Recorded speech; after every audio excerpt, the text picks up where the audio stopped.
Desesperar jamais, afinal de contas, não tem cabimento desistir do jogo no primeiro tempo, já dizia a canção. Mas, se morrer na praia for o destino, a boia pode ser um pedido de recuperação judicial. Do ano passado para cá, os pedidos aumentaram 113%. Acompanhe na matéria da série especial Anuário do Ceará.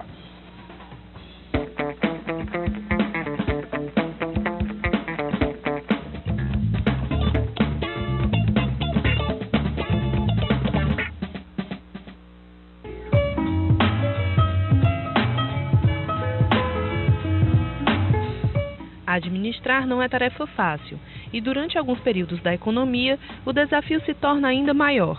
Ao identificar que não será possível honrar os compromissos, algumas empresas lançam mão da recuperação judicial na tentativa de salvar o negócio. A recuperação é um instituto criado no âmbito do direito empresarial para que os empresários individuais e as sociedades empresárias saiam das situações de crise econômica e financeiras em que se encontram. É aquele momento que antecede o estado falimentar, certo?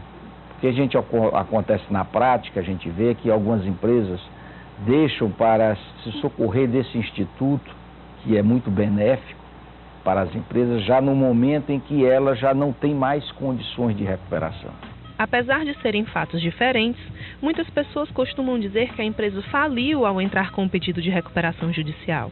É uma fase em que a empresa declara que tem dificuldades financeiras, que não tem condição de honrar os compromissos nos prazos em que estão acordados, mas que poderá fazer no futuro se houver uma redefinição de prazos para pagamento. E, em alguns casos, inclusive, uma redução do valor a pagar e redução das taxas de juros.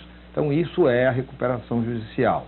A falência é o encerramento das atividades por não ter capacidade de solver a dívida, nem no presente, nem no futuro.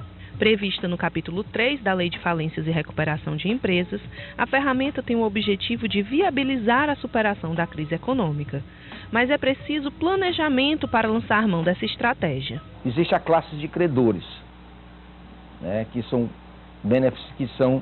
terão que compor a recuperação judicial, que serão chamados para participar dessa recuperação, que fazem parte, os credores que fazem parte da recuperação. Então, o que ocorre é que há uma votação. Hoje a recuperação judicial não é decidida pela justiça. O devedor faz um requerimento ao juiz explicando em que situação ele se encontra e como ele chegou àquela situação. Mostra que tem condições de se recuperar. O custo de uma recuperação judicial envolve um trabalho de advogados, de economistas, e que exige uma quantidade de horas muito grande nesse trabalho, porque há que se preparar, como mencionei há pouco, todo o plano de recuperação, e o plano de recuperação é um plano econômico, financeiro. No primeiro semestre de 2016, os pedidos de recuperação judicial registraram alta de 113,5%. Já os pedidos deferidos cresceram mais de 118% em relação ao mesmo período do ano passado. Nós estamos vivendo um momento em que nós não sabemos muito bem como a nossa economia irá se comportar. E com isso, obviamente, se percebe um desarranjo no meio empresarial. Mas é um desarranjo global, é um desarranjo porque a economia não vai bem.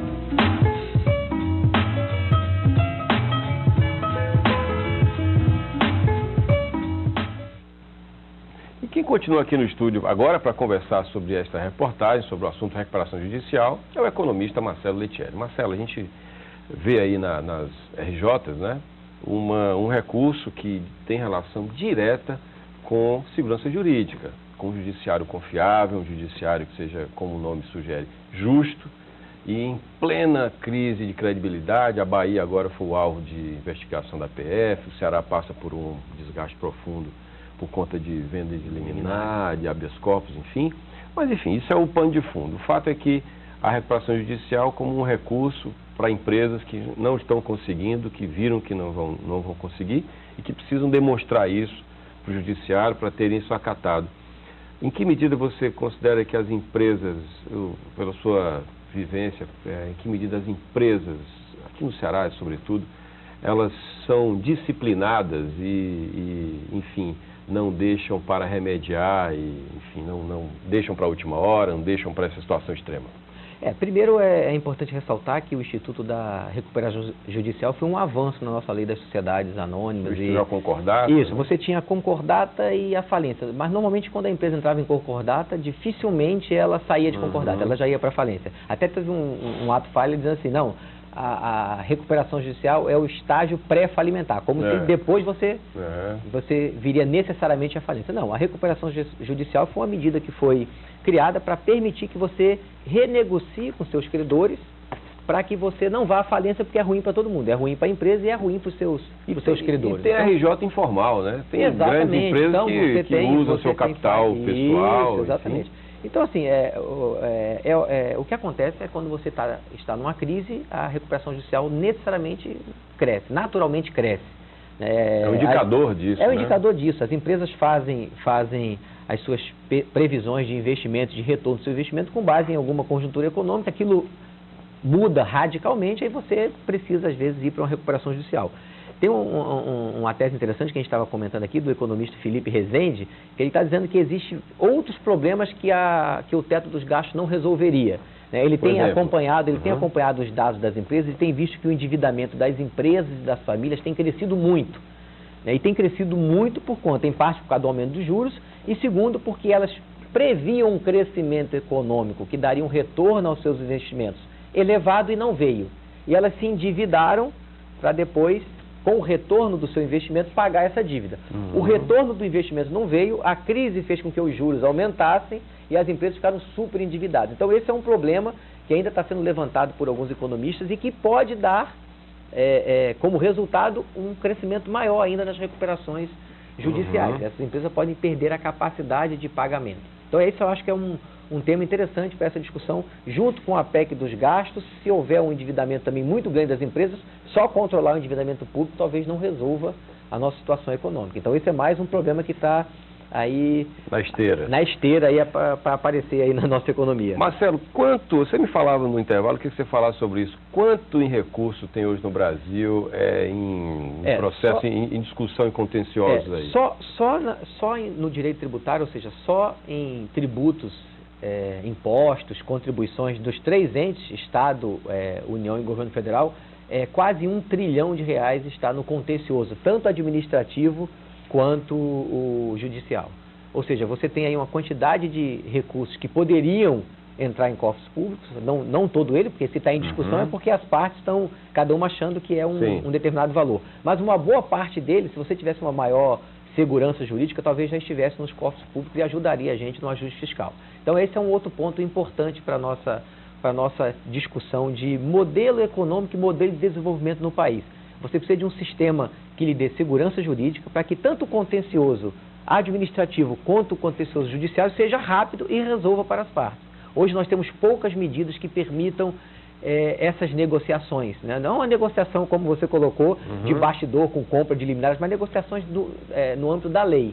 Hoje você tem muitas travas e isso tem um custo muito alto, né? Tanto para a empresa, que às vezes demora 10, 15 anos para pagar um tributo que ela está contestando, e aí com juros altos e com multas altíssimas, praticamente quebra a empresa quando ela paga o tributo, e para os cofres públicos que esse recurso não entra no curto prazo. Você é auditor da Receita também, então você fala com autoridade, quem conhece como funciona esse mundo da empresa que vê a Receita como um leão, um bicho mau que ataca, que tem um dente, uma boca enorme, uma capacidade de ataque feroz, enfim, né? E você é um pesquisador, você está na academia, está pesquisando a área tributária, enfim. Como é que você, Marcelo, lê esse desenho tributário de cobrança, de fiscalização que a Receita Federal pratica hoje? Eu não posso deixar de citar, já que falamos de contencioso, do CARF, lá do Conselho, que foi alvo de um escândalo, que foi núcleo de um escândalo também, talvez mais grave da sua história. O que aconteceu no CARF, só para esclarecer para os telespectadores, né? O CARF é um Conselho Administrativo de Recursos Fiscais, ele julga em segunda instância os autos de infração que a Receita aplica tanto nas empresas quanto nas pessoas físicas. Então, há um julgamento primeiro de primeira instância nas delegacias de julgamentos, que são órgãos da Receita Federal, e depois sobe para o CARF, que é o Conselho de Administração. Se reúne em Brasília, né? Se reúne em Brasília e tem representantes do Ministério da Fazenda e representantes dos contribuintes. E, obviamente, é uma herança ainda da época do Getúlio Vargas, né? Essa segunda instância com órgão colegiado e paritário. Que é um modelo muito interessante, né, no desenho, né? Na discussão, sim, mas é um modelo que já tem caído em desuso na maior parte do mundo, porque você tem nitidamente conflitos de interesses dentro daquele conselho. Ou seja, você tem representantes, às vezes, de empresas que são colocados lá e vão julgar o processo das empresas que os colocaram lá. Então, há um conflito de interesse nítido. E o que a gente viu aí no escândalo do CARF foi basicamente isso. Foram conselheiros fiscais que vendiam decisões, né, ou vendiam soluções para derrubar autos de inflação. É gravíssimo, né? Isso é gravíssimo. Gravíssimo. Desmoraliza tudo que vocês fazem. Estima-se em 19 bilhões, então uma coisa muito maior, inclusive, do que o mensalão e do que aí a Lava Jato, em termos de recursos movimentados. E é uma coisa que está dentro do sistema e a gente não consegue discutir. Eu acho que a gente teria condições de reduzir um pouco mais o contencioso administrativo para uma única instância, até porque todo mundo depois vai para a justiça se perde.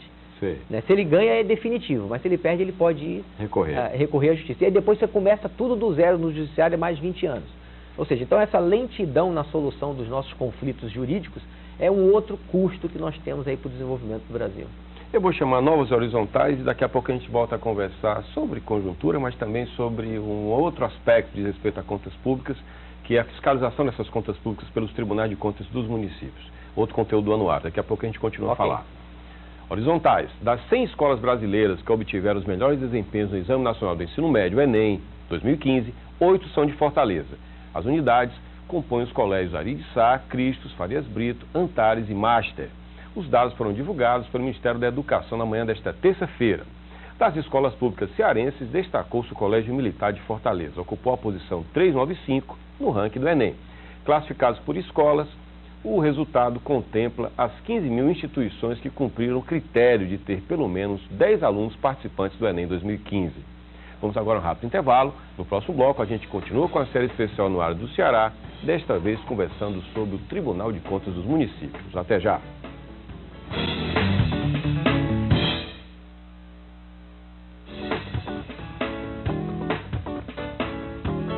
Vertical SA. Apoio Cultural. Apvida. Faz bem para sua empresa. Newland. Toyota por excelência. Washington Soares e Abolição. E Sebrae. Serviço de apoio às micro e pequenas empresas do estado do Ceará.